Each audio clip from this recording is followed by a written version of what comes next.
Welcome to tonight's story. In the shadows of forgotten places, there are traditions that should never be disturbed. This is a tale of an isolated village, a celebration, and the price of survival. Settle in, turn down the lights, and listen closely. This is the Harvest Festival.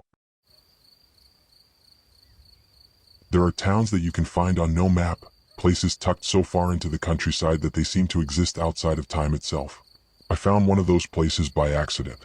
My car broke down just before sunset, along a winding road surrounded by fields of tall, golden wheat. There was no cell signal, and the only sign of life was a dirt path leading toward a cluster of houses in the distance. With no other choice, I followed it.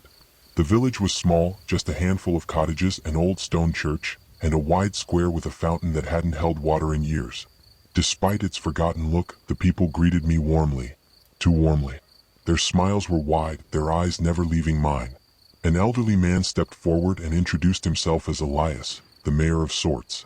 "You've come at the right time," he said. "Tonight is our harvest festival. You'll be our honored guest." I wanted to refuse, but something about the way the villagers surrounded me made me realize I didn't have a choice. That evening, they dressed me in a white robe stitched with symbols I didn't recognize. Children wove garlands of dried corn husks and placed them around my neck. I tried to ask questions, but they only said the same thing over and over. "Tonight, the harvest will be fed." As night fell, the entire village gathered in the fields. The wheat swayed in the cold wind, though I noticed no stars above, just a heavy black sky pressing down. Torches were lit, drums began to beat, and the villagers started chanting words in a language older than anything I'd ever heard. Then I saw them. Figures in tall wooden masks, carved into grotesque faces, standing among the wheat. Each mask was different, some weeping, some grinning, some screaming.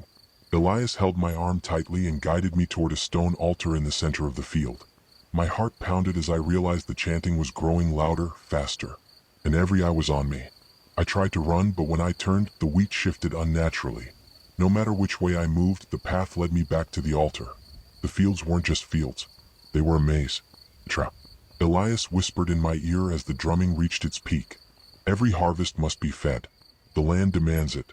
The crops will not grow unless blood waters the soil. Tonight, you are our offering." The villagers surged forward, hands outstretched, chanting louder and louder. I screamed, begged, fought, but the masked figures were already closing in. The last thing I saw was the sickle blade, glinting in the torchlight, descending toward me. They say if you drive those country roads late at night, you can still hear the drums echoing across the fields. And if you ever find yourself in a village where strangers welcome you too warmly, leave before nightfall, because some traditions never die. Thank you for listening to tonight's story. If you enjoyed this tale of folk horror, be sure to leave a like, share it with others, and subscribe for more chilling stories every week. Do you think the festival was just a legend? Or could there really be villages out there hiding traditions like this? Let me know in the comments below. Until next time, sleep well, if you can.